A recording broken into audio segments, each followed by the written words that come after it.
नमो नमः आप सभी सदस्यों को मेरी तरफ से। तो आइए आज हम जानते हैं कि शबरी के बारे में। शबरी को आश्रम सौंपकर महर्षि मतंग जब देवलोक जाने लगे तब शबरी जी के साथ जाने की जिद करने लगी। शबरी कहती मैं भी आपके साथ जाऊंगी। बार बार वो जिद करने लगी। शबरी की उम्र 10 बरस थी जो महर्षि मतंग का हाथ पकड़ रोने लगी। महर्षि शबरी को रोते देख व्याकुल हो उठे। शबरी को समझाया, पुत्री इस आश्रम में भगवान आएंगे, तुम यहीं उनकी परीक्षा करना। अबोध शबरी इतना अवश्य जानती थी कि गुरु का वाक्य सत्य होकर रहेगा।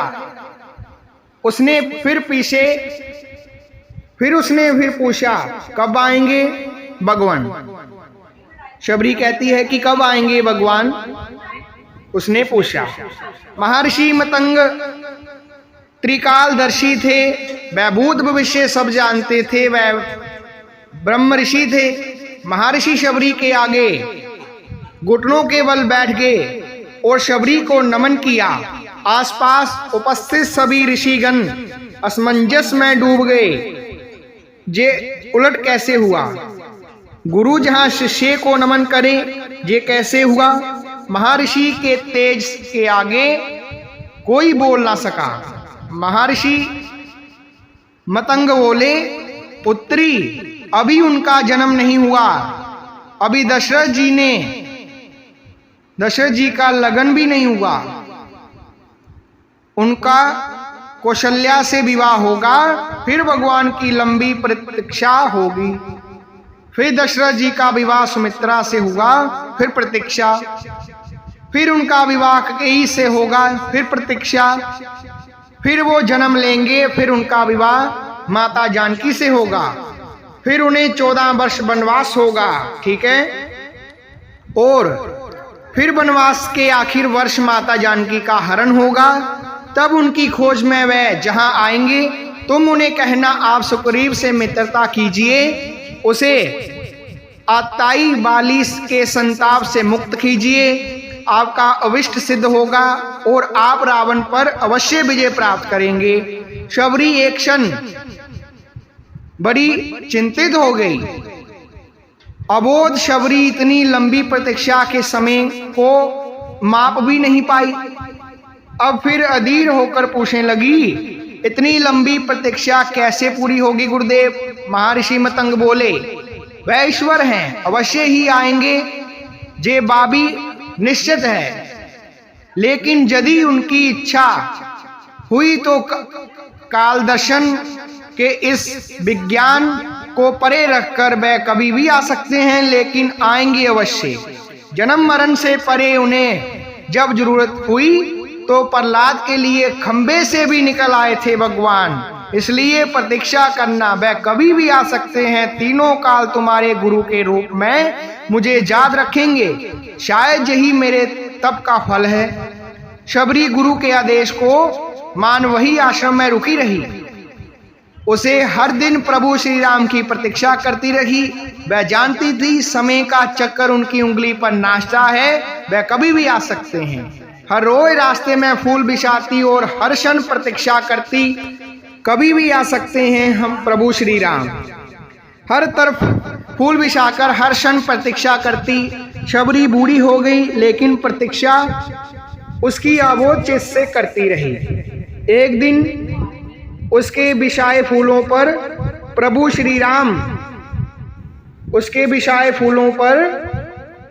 राम के चरण पड़े। शबरी का कंठ अवरुद्ध हो गया, आंखों से अश्रु की धारा फूट पड़ी। गुरु का कथन सत्य हुआ। भगवान उसके घर आ गए। शबरी की प्रतीक्षा का फल ये रहा कि जिन राम को कभी तीनों माताओं ने जूठा नहीं खिलाया होगा, उन्हीं राम ने शबरी का जूठा खाया था।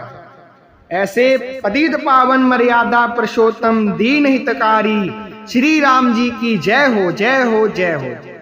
एक टक देर तक उस पुरुष को निहारते रहने के बाद वृद्धा बिलनी के मुंह से स्वर बोल फूटे, कहो राम, शबरी की कुटिया को ढूंढने में अधिक कष्ट तो नहीं हुआ? राम मुस्कुराए, जहां तो आना ही था मां, कष्ट का क्या मोल मूल्य।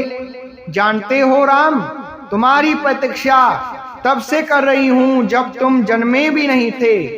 ये भी नहीं जानती थी कि तुम कौन हो, कैसे दिखाई देते हो, क्यों आएंगे मेरे पास श्री राम। बस इतना ज्ञात था कि कोई पुरुषोत्तम आएगा जो मेरी प्रतीक्षा का अंत करेगा। राम ने कहा, तभी तो मेरे जन्म से पूर्व ही तय हो चुका था कि राम को शबरी के आश्रम में जाना है। एक बात बताऊं प्रभु, भक्ति में दो प्रकार की शरणागति होती है। पहली बानरी बाप, दूसरा मंजारी बाप जो मंजीरा बजाते हैं। बंदर का बच्चा अपनी पूरी शक्ति लगाकर अपनी मां का पेट पकड़े रहता है ताकि गिरे ना। उसे सबसे अधिक भरोसा मां पर ही होता है और वह उसे पूरी शक्ति से पकड़े रहता है। यही भक्ति का भी एक भाव है जिसमें भक्त अपने ईश्वर को पूरी शक्ति से पकड़े रहता है, दिन रात उसी की आराधना करता है। बानरी बाप पर मैंने ये भाव नहीं अपनाया। मैं तो बस उस बिल्ली के बच्चे की भांति थी जो अपनी मां को पकड़ता ही नहीं बल्कि निश्चित बैठा रहता है कि मां है ना, वह स्वयं ही मेरी रक्षा करेगी और मां सचमुच उसे अपने मुंह से टांग कर घुमाती है। मैं भी निश्चित थी कि तुम आओगे ही, तुम्हें क्या पकड़ना। मंजारी बाप राम मुस्कुरा रहे थे। बिलनी ने पुनः कहा, सोच रही हूं बुराइयों में भी तनिक इच्छाई छिपी होती है ना। कहाँ सुंदर उत्तर में तुम, कहाँ गौर दक्षिण में तुम, प्रतिष्ठित रघुकुल के भविष्य में बन की बिलनी। यदि रावण का अंत नहीं करना होता तो तुम कहां से आते। राम गंभीर हुए और कहा, ब्रह्म में ना पड़ो मां, राम क्या रावण का वध करने आया है। रावण का वध तो लक्ष्मण अपने पैरों से बाण चलाकर भी कर सकता है। राम हजारों कोस चलकर उस गहने वन में आया है तो केवल तुमसे मिलने आया है मां, ताकि सहस्त्रों वर्ष के बाद भी जब कोई भरत के अस्तित्व पर प्रश्न खड़ा करे तो इतिहास चिल्ला कर उत्तर दे कि इस राष्ट्र को क्षत्रिय राम और उसकी विलनी मां ने मिलकर गाड़ा था।